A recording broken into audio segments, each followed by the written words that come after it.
misérable Papa Andréou, ayant eu un remords, s'est mis dans la tête de vouloir consulter le peuple grec, il a été congédié en 24 heures. Lorsque le même problème s'est posé en Italie, on y a installé ce monsieur Mario Monti, petit génie qui par un temps a croupi à 12% des intentions de vote, ce qui pour un homme qui était célébré par la presse entière est quand même assez misérable. Et cet homme a été d'abord nommé sénateur à vie sans avoir jamais été élu par personne avant d'être nommé Premier ministre de son pays 3 jours plus tard. Voilà les grands démocrates qui viennent nous faire des leçons à nous qui défendons les idées de l'écosocialisme. Je le mentionne seulement parce que vous ne comprendriez pas que dans mon discours il n'y ait pas quelqu'un qui prenne des gifles. Mais aussi pour vous rappeler quelle est notre place et notre responsabilité singulière dans l'histoire.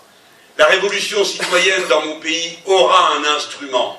Cet instrument s'appelle la planification écologique, c'est-à-dire la réorganisation de l'ensemble de l'activité productive et des échanges sur la base d'un modèle écologiquement responsable et soutenable.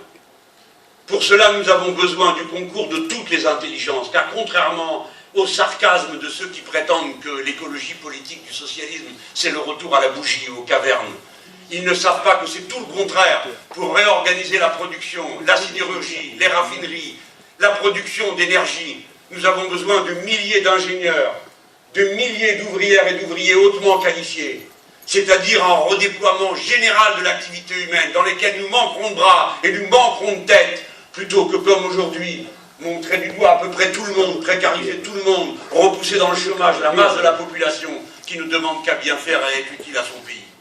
Ensuite, nous ne le ferons pas d'après des songes creux et je ne sais quelle injonction qui nous serait donnée à tel ou tel moment, mais d'après une règle, celle qui incarne notre responsabilité devant l'écosystème, c'est la règle verte, c'est-à-dire ce fait que nous ne prendrons jamais plus à la Terre davantage que ce qu'elle peut reconstituer dans l'année qui suit. Savez-vous qu'à présent, cette reconstitution cesse d'être possible dès le mois de septembre ? Et que donc, nous sommes en dette écologique à partir du mois de septembre et jusqu'à la fin du mois de décembre. Et qu'au cours des 2 dernières années, nous avons perdu un mois de cette manière. Croyez-vous qu'on pourra continuer comme ça à vivre sur une dette écologique de cette ampleur qui est autrement plus terrible que la dette financière, qui elle, vous le savez bien, se règle d'un trait de plume, on paye ou on ne paye pas. Je le rappelle à tous ceux qui dans cette salle pourraient avoir des doutes sur le rapport de force que nous sommes capables d'établir avec ceux qui prêtent. Voilà, mesdames et messieurs, résumé la doctrine de l'écosocialisme et son plan. Nécessairement, les êtres humains doivent regarder, et regardent toujours, plus haut que l'horizon.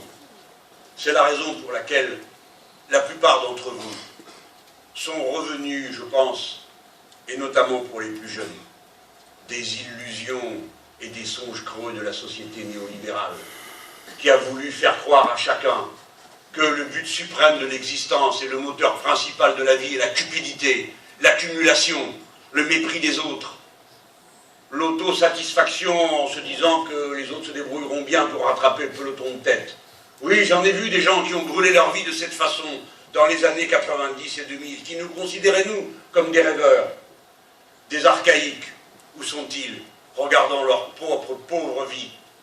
Tant d'énergie dépensée, tant de soirées revenues à la maison avec l'ordinateur sous le bras pour continuer à travailler le soir, et le samedi, et le dimanche, pour être le meilleur cadre, le plus performant, pour passer du CDD au CDI, en espérant avoir une augmentation de salaire peut-être, ou que le patron vous regarde d'un bon œil, ou le chef qui n'est que son petit griot, ou le sous-chef, ou l'interchef, et ainsi de suite, de la pyramide humaine, du sommet jusqu'en bas, d'une petite exploitation, de mépris et de frustration. Pourquoi tout ça? Pour rien. Pour rien. Il ne reste que des cendres et le goût de la craie dans la bouche, au lieu des bonheurs simples de l'existence qui sont donnés sans compter quand on se contente et comme ça remplit le cœur d'une personne, du travail bien fait, de l'amour donné aux autres, de la fraternité, de la poésie, du temps libre et du droit de feignasser quand on en a envie.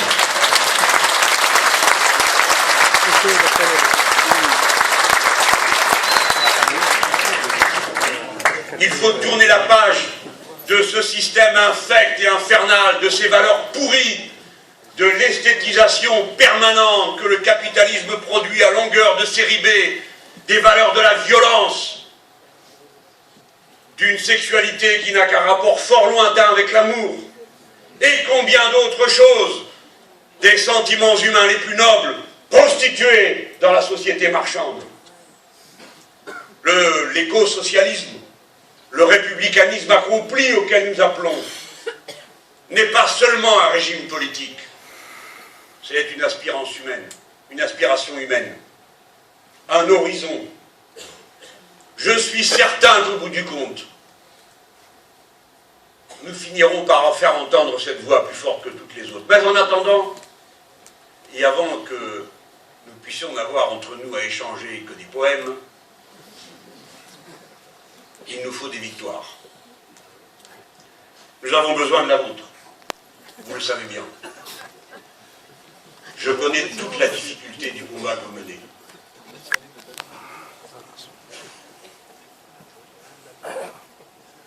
La mort de Belaïd a envoyé un signal dont vous devez sentir toute la profondeur. Cependant, qu'il me soit permis pour conclure, de m'adresser aux miens, qui sont dans cette salle. Notre courant politique, si divers, si bigarré, si compliqué, si coupeur de cheveux en quatre, si amateur de bataille pour des virgules et des adjectifs. Notre courant, qui un temps a failli être effacé, emporté qu'il était de tous côtés, que ce soit par l'effondrement du communisme d'État, que ce soit par l'avachissement de la social-démocratie internationale, que ce soit par la difficulté de faire vivre le patriotisme républicain comme autre chose qu'un égoïsme. Tout ce qui a failli nous faire disparaître, ceci a commencé à reculer. L'époque qui commence pourrait être la nôtre après la décennie terrible néolibérale, puisque la lumière qui s'est levée en Amérique du Sud a trouvé ici son prolongement. Vous faites preuve d'un sang-froid admirable. Je forme les vœux les plus ardents pour que vous le conserviez. Aussi longtemps que votre révolution restera dans son chemin pacifique, vous avez une chance de la faire triompher par les voies de la raison, de l'argumentation. Tandis que la violence dans laquelle on voudrait vous entraîner en représailles de celle que nous avons dû subir conduirait à cette forme particulière de la guerre qui reste une guerre, qui est la guerre civile. Et dans la guerre civile, celui qui l'emporte, ce n'est pas le plus convaincant, c'est le mieux armé. Et le mieux armé n'est jamais que le jouet de celui qui lui a fourni des armes. Nous ne les avons pas, ces armes. Au demeurant, nous ne les souhaitons pas. Nous souhaitons vaincre par la conviction. Nous avons besoin de peuples éclairés par la lumière de la raison. Nous avons besoin de conscience. Nous avons besoin d'éducation politique. Et dans les périodes de révolution, on apprend vite. Je sais très bien que vous avez vos moments de désespoir. Et en ce moment même, vous vous demandez comment vous allez sortir de la nouvelle étape de la révolution qui se présente sous vos yeux. Et je suis comme vous, plein d'effroi et d'enthousiasme en même temps, me demandant comment vous allez faire, par quel côté vous allez sortir. Mais Tunisiennes, Tunisiens, ne doutez jamais du fait qu'à chacun de vos actes, vous êtes les mandants de l'humanité universelle, de tout mon cœur. Merci à tous.